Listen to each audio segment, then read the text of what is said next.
When silence became heavier than words, the hall was full and the air was heavy with expectation. People from different corners of politics, business, and technology had gathered to hear one of the most respected leaders of the world, Narendra Modi, speak to the younger generation. The crowd was restless, waiting for words that could inspire, guide, or even challenge them. But no one knew that the real story of the evening would not come from speeches of power, but from the quiet presence of a man who believed in humility. Sundar Pichai, the CEO of Google, was sitting quietly in the audience. His posture was calm, his face gentle, his smile soft, but his heart was never away from his roots. He knew where he had come from. He knew the struggles his parents had gone through, and he never allowed success to erase his respect for others. To many, Sundar was the symbol of hope, the man who showed that simple beginnings did not mean simple endings. Still, his humility often made people underestimate him. As the program began, Narendra Modi walked to the stage, greeted by loud applause and bright camera flashes. His words carried strength, his presence commanded attention, and people listened with admiration. He spoke about progress, about the role of India in shaping the future, and about the challenges ahead. Then, as if testing the air of the hall, he turned his gaze toward Sundar. There was a pause, a silence that cut through the room, and with a half-smile he made a remark that carried the sting of humiliation. Sometimes people leave their soil, rise in foreign lands, and then forget to bow to the place that first gave them roots, Modi said, his tone sharp but wrapped in the cloth of humor. The crowd gave a mix of laughter and awkward claps, unsure how to react. The words were not direct, but everyone knew whom they were aimed at. Sundar's name floated in the minds of all, though unspoken. Eyes turned toward him. Whispers spread like fire. Some expected him to defend himself, some expected him to shrink, but Sundar did neither. Instead, he simply sat still, his face calm, his gaze gentle. He did not flinch, he did not show anger, and he did not attempt to explain himself. Instead of reacting, he reflected. And in that silence, there was more strength than words could hold. For a few seconds, the hall seemed confused. Some people smiled, waiting for a comeback that never came. Others leaned forward, sensing that something rare was happening.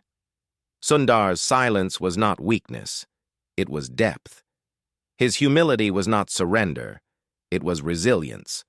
Without saying a word, he showed that respect is not given in loud voices, but in the calm strength of patience. But deep inside, Sundar was not untouched. He felt the sting of the remark, not because it questioned his loyalty, but because it came from a man he deeply respected. He remembered his childhood in Madurai, how his father saved every little rupee to buy books for him, how his mother stayed awake late to make sure he studied in light that was often borrowed from neighbors when electricity failed. He remembered the dusty streets, the school where chalk was broken into pieces to last longer, and the nights where he wondered if dreams really had space in lives like his. He never forgot those days, and he carried them with pride. So when Modi's words hinted that he had forgotten his soil, Sundar's heart ached. But he chose not to answer with sharpness. He believed true answers come not in the moment of heat, but in the quiet reflection of actions. Humility, he thought, was not about bowing down before power, but about standing tall without making another feel small. The crowd slowly realized something unusual was happening. In a hall where words were weapons and applause was currency, Sundar was choosing a path that was almost invisible yet deeply powerful. He was showing resilience without resistance, respect without reply. And that silence began to work in a way no one expected. Narendra Modi, standing at the podium, felt the weight of the silence too. His words hung in the air longer than he had planned. He expected a reaction, maybe laughter, maybe discomfort, maybe defense. But Sundar's calmness created a mirror that reflected back the remark, and for a brief moment, Modi felt his own voice echo inside him. The audience clapped again, this time not out of amusement but out of respect for the man who did not need to speak to be heard.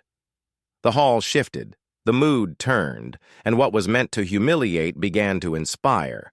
Young students in the back rows looked at Sundar and whispered to one another, "He did not fight, yet he won." In that moment, Sundar Pichai's humility became louder than any insult. But the story was only beginning.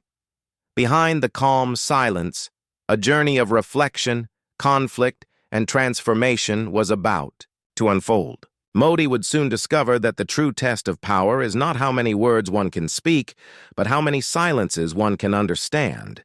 And as the lights dimmed slightly and the speeches continued, everyone in that hall felt that something had shifted forever. When reflection began in silence, the hall was still buzzing after the moment of silence that Sundar had created. Some people whispered about how he had been humiliated. Others argued that his calmness was the real victory. But inside Sundar, the weight of the words had not disappeared. He carried them like a stone placed gently on the heart, not breaking him, but reminding him of its presence. He knew the world was watching, and he also knew that his choice of silence had planted seeds that would grow far beyond that evening.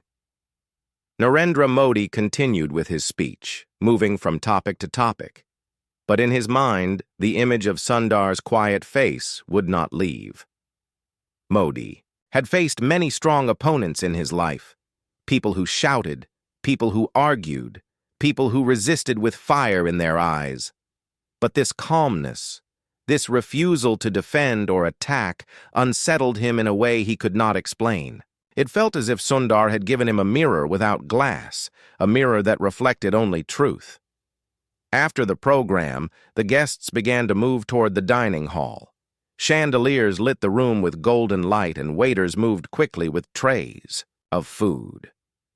Laughter returned, conversation started, but Sundar walked slowly, almost as if each step was measured. People approached him with soft smiles, some with admiration, some with pity. A young student came close and whispered, "Sir, I want to be like you one day. You did not answer, but you spoke more than anyone." Sundar smiled gently and placed his hand on the boy's shoulder, saying, "Never let someone else's words decide who you are."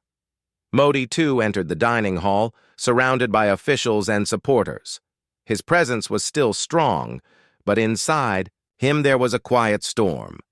He kept glancing at Sundar, and each glance made him reflect more deeply.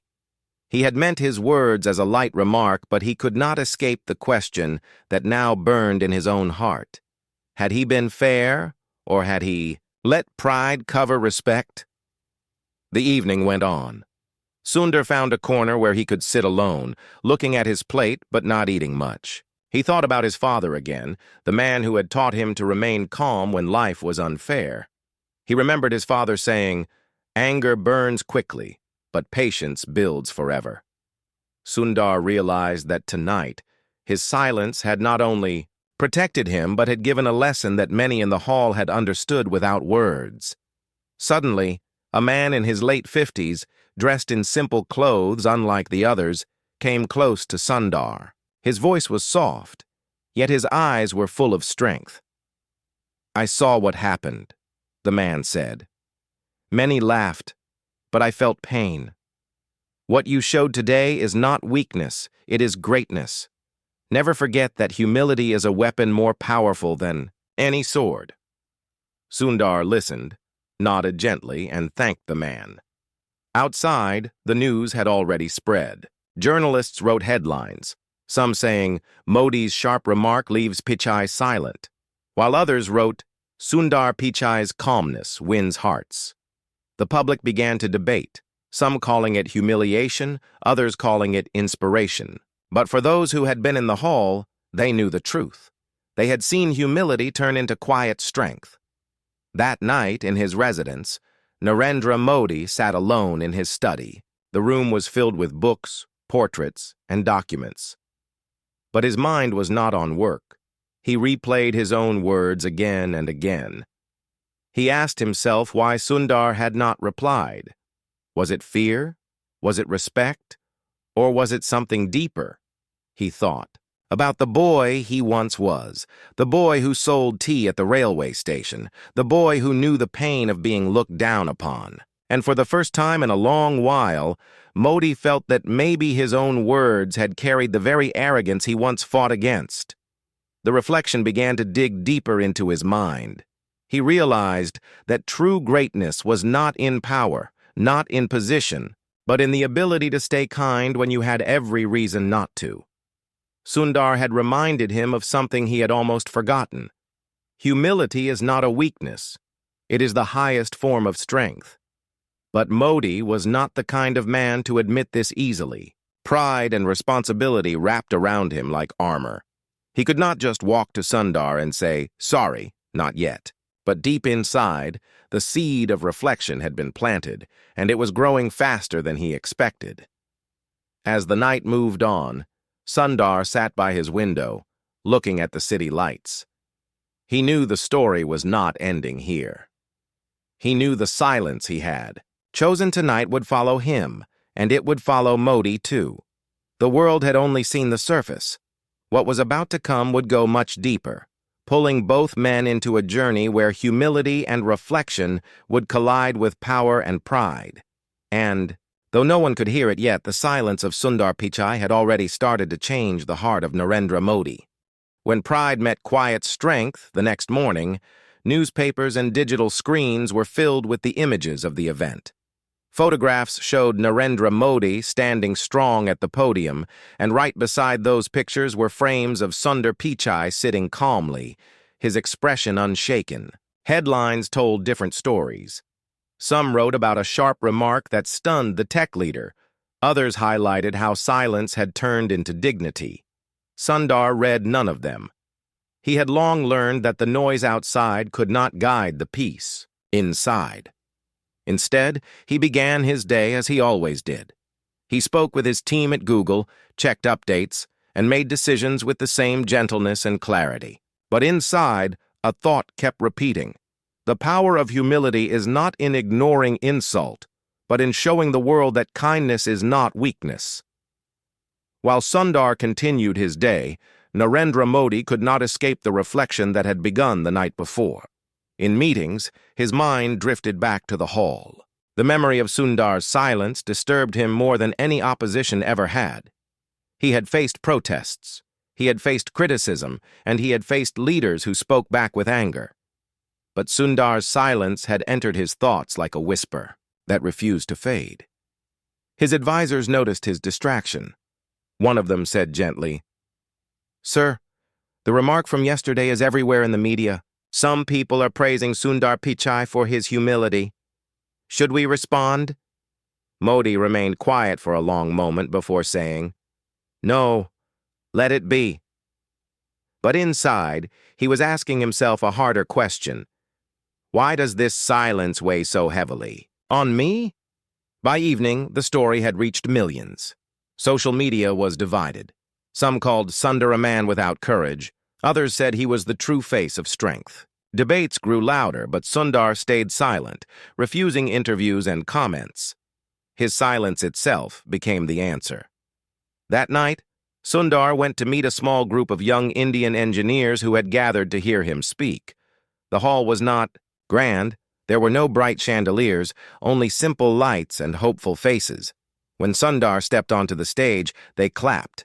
Not because he was the CEO of Google, but because he was the man who carried his humility with pride. One student asked, nervously, "Sir, when you were insulted yesterday, why did you not reply?" "We all waited for you to defend yourself." Sundar smiled, his voice soft yet steady. "There are times when words can win the moment, but lose the meaning. Silence can often carry more truth than anger ever will. Never forget, humility is not about letting others walk over you. It is about showing that you do not need to push anyone down to stand tall." The students nodded, some with tears in their eyes. They saw not just a leader, but a man who understood the struggles of being judged and the power of choosing dignity. Meanwhile, Modi sat alone again in his residence. The memory of his own childhood returned with force. He saw himself as a young, Boy selling tea, ignored by many, sometimes mocked by those who thought he would never rise. He remembered how painful humiliation had felt in those days. And yet, in the hall yesterday, he had given that same pain to another man. For the first time in years, Mahdi questioned himself. Had pride blinded him? Had he forgotten the humility that once gave him strength? Sundar's silence had opened a wound he thought was long healed. But Modi was still Modi. He could not simply admit defeat. The struggle inside him was growing, a battle between pride and the echo of humility that Sundar had awakened. The world outside only saw headlines and debates. But inside the hearts of these two men, a deeper story was unfolding. One was teaching humility without speaking. The other was learning humility without wanting to. And in that clash of pride and silence, both were about to discover that respect is not demanded. It is earned in the quiet moments when the world is watching. When the weight of pride grew heavier, days passed, but the echo of that evening did not fade. Every corner of the country carried the story. In colleges, students spoke about it between lectures. In offices, workers debated it over tea. In families, parents told their children about the man who chose silence over defense. Sundar's humility had traveled faster than the insult ever could. For Narendra Modi, the situation became more complicated. His advisors continued to warn him. One said, "Sir, the people see Sundar Pichai as an example of calm dignity. The more we remain silent, the more the story favors him. Your words are being judged more than his." Another added, "Leaders are respected not just for power, but for fairness. If this continues, it may harm your image." Modi listened, but did not respond quickly. He was a man of authority, and authority often resisted correction. Yet, the truth pressed harder on him with every passing day. Every newspaper headline, every social media post, and every whisper in the hallways of power reminded him of that single moment when his words had failed to rise above his pride. While Modi wrestled with pride, Sundar quietly continued his journey in India. He visited schools where children shared dreams of building technology for a better tomorrow. He spoke with young engineers who wanted to solve problems not for wealth, but for change. Wherever he went, people asked him about the humiliation he faced, and every time he gave the same answer with a smile. Respect is not what others give you. Respect is what you carry inside you. This answer began to spread like fire in dry grass. It became a sentence repeated in classrooms, printed on posters, and shared in messages across phones. Sundar's humility had become more powerful than any speech, and people saw in him a reflection of the values they wished to live by. Modi felt this wave too. When he traveled to villages and towns, people mentioned Sundar's words. When he met students, some quoted the man who had stayed silent in his hall. Modi, who was used to being the center of inspiration, now felt overshadowed by the quiet dignity of another. The conflict inside him deepened.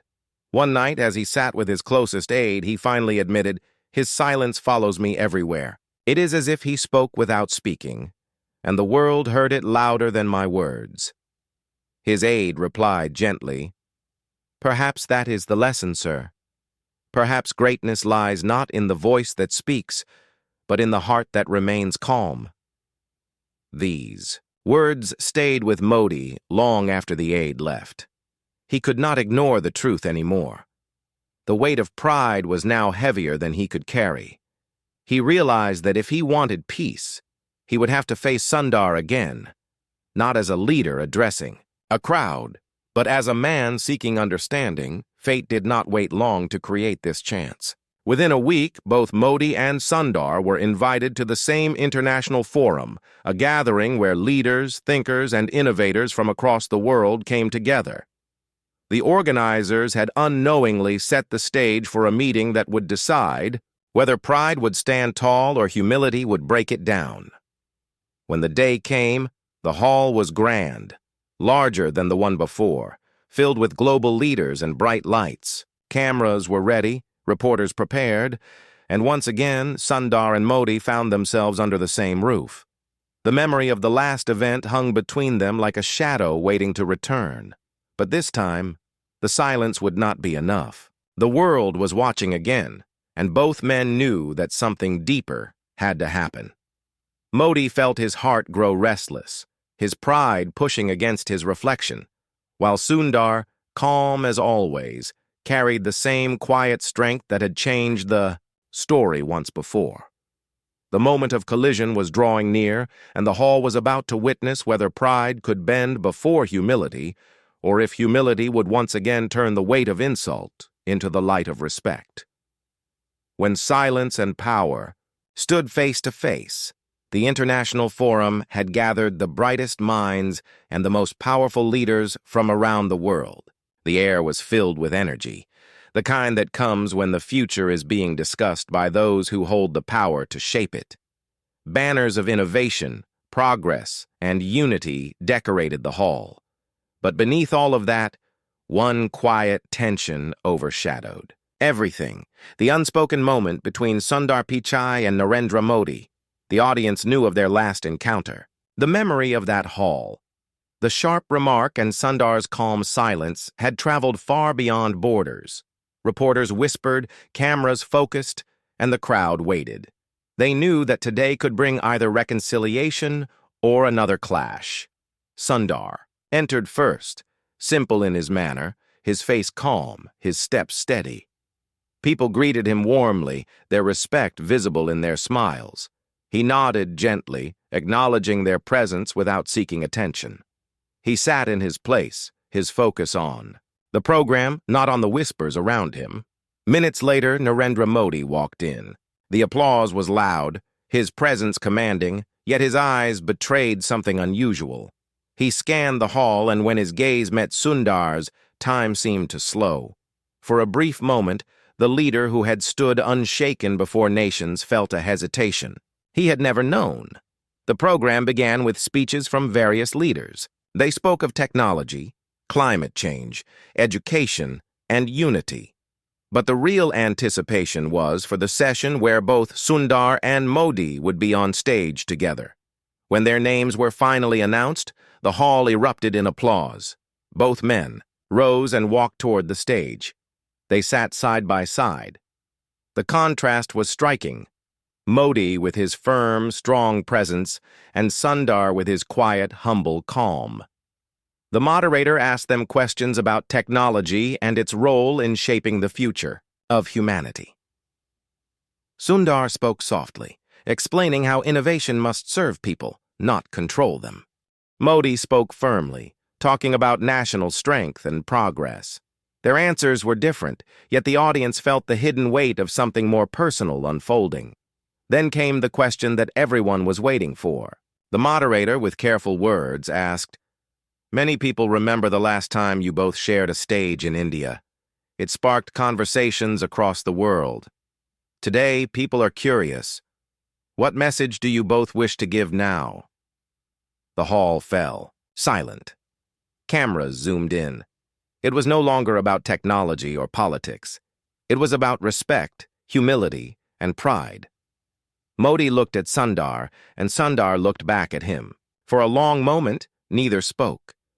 The silence stretched, but it was not empty. It was filled with the weight of their past, the sting of the remark, and the echo of the humility that followed. Finally, Modi cleared his throat. His voice was steady, but his words carried something different from before. Leaders, no matter how powerful, must never forget humility. Sometimes, even I am reminded of this truth. A man may rise high, yet his roots remain strong. And those who carry their roots with dignity, even in silence, deserve respect. The audience froze in shock. Though he did not say Sundar's name, everyone understood. It was a rare moment. Narendra Modi, a man of immense pride, was openly reflecting in front of the world. Sundar, still calm, spoke after him. His voice was soft, but it filled the hall.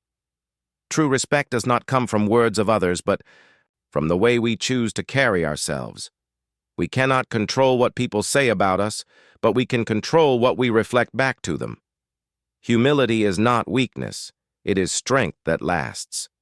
The hall erupted in applause. Some clapped for Sundar's wisdom, others for Modi's unexpected admission. But all felt they were witnessing something historic. Two men, one known for power, the other for humility, had faced each other, and instead of clashing, they had begun to meet in reflection. Yet, the story was not finished. Because while Modi's words had softened, pride does not disappear in a single moment. Inside him, a battle was still raging, a battle between the image he carried before the world and the truth his heart was learning. And Sundar, though calm, knew this too. He knew humility was a journey, not a single act, and the path ahead would test both of them in ways they could not yet imagine. When the test of truth arrived, the applause from the international forum echoed across the world. Clips of Sundar and Modi sitting side by side flooded news channels, social media, and headlines. People called it a turning point, a moment where humility and power had stood together. But behind the applause, a quieter battle continued, one that was hidden from the cameras and the crowds. For Sundar, life returned to its steady rhythm. He returned to his work, his team, and his quiet visits to schools and universities. He did not carry the weight of the media storm, nor did he chase the attention it brought. To him, humility was not a performance. It was a way of living. He believed that silence, patience, and kindness always found their way into hearts, even if the world did not notice immediately. But for Modi, the storm was not so easy to ignore. His advisors praised him for his words at the forum, saying it made him appear fair and wise. Yet deep inside, he knew the truth. He had not spoken those words fully from his heart. Part of him still carried pride, still resisted the idea that silence could be stronger than speech. The test came sooner than expected. A week after the forum, Modi attended a gathering in Delhi where several business leaders and international figures were present. Sundar was there too, once again as a guest of honor. The atmosphere was lighter than before, filled with conversation, laughter, and polite exchanges. But as the evening progressed, a voice from the audience rose with a sharp question aimed directly at Sundar. "Mr. Pichai," the man said, "some believe you only represent foreign interests now. How can you say you are loyal to your roots when you spend your life away from them?" The hall grew silent. It was the same kind of sting that had been thrown at him before. People turned to Sundar, waiting to see if this time he would defend himself. If this time he would break the silence. Sundar looked at the man, his face calm, his voice steady. "My roots are not in the land I stand on," he said. "My roots are in the values my parents gave me, in the lessons I carry wherever I go. Soil is important, yes, but the seed is what grows into a tree, and my seed has always been India." The hall erupted in applause. Some stood up, clapping harder than before. Sundar had answered with words this time, but they were words soaked in humility, not pride. Modi watched carefully. He saw how easily Sundar had turned a challenge into respect, how he had defended himself without bitterness, and how the crowd adored him for it. Modi felt a sting inside, but it was not anger, it was realization. He remembered his own youth, the times he had been questioned, judged, and doubted. Back then, he had fought with words and fire. It had won him power, but now, watching Sundar, he wondered if it had cost him something greater.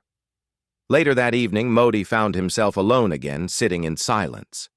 The sound of applause for Sundar still rang in his ears. He whispered to himself, "Humility wins hearts faster than power ever can." Yet admitting this truth to others felt harder than lifting a mountain. Pride still pulled at him, still demanded to be fed. Sundar, on the other hand, did not think about victory or loss. To him, the incident was just another chance to show the strength of humility. He walked out of the hall with the same soft smile, greeting people gently, never once allowing arrogance to touch his heart.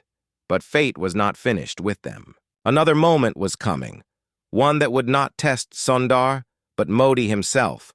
For it is easy to admire humility from afar, but it is far harder to practice it when your own pride is at stake.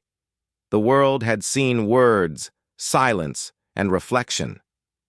Now, it was about to see whether the man of power could bow to the truth of humility, not just in thought, but in action.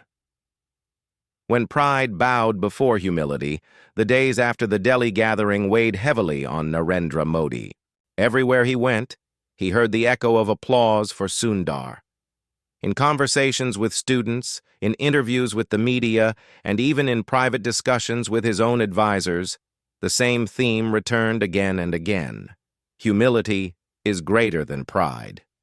Modi was not a man who easily admitted mistakes. His life had been a journey of resilience and strength, a climb from nothing to power.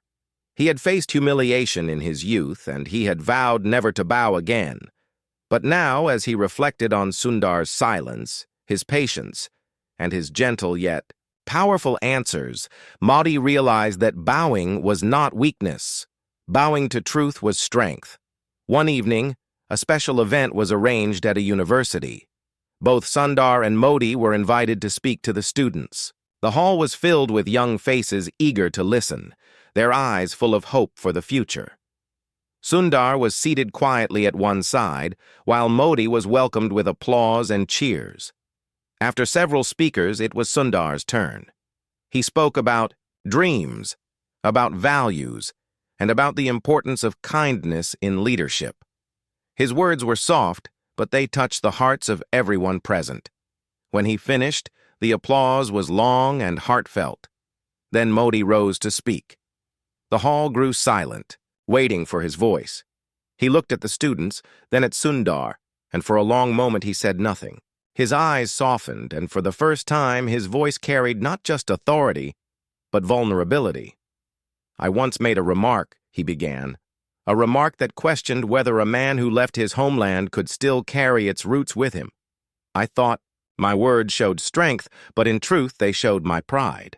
What I have learned from Sundar Pichai is that true strength does not shout, it does not humiliate, it does not crush. True strength is humble, and humility is the greatest teacher of all." The hall froze in silence. No one had expected these words. Modi turned towards Sundar, his voice steady but softer than ever before. "Sundar, you have reminded me of something I had once lived but almost forgotten. Respect does not come from the power of position. It comes from the dignity of character. And for that I thank you." Sundar's eyes glistened, but his smile remained gentle. He stood, bowed his head slightly, and replied, "Sir, respect is never lost between us. We are all learners, no matter where we stand." The hall erupted with applause that shook the walls. Students cheered, some with tears in their eyes, because they knew they were witnessing something rare. Not just a meeting of two great men, but a moment where pride had bowed before humility. The story spread across the world. People wrote, not about humiliation anymore, but about reflection, respect, and the power of humility to change even the proudest hearts.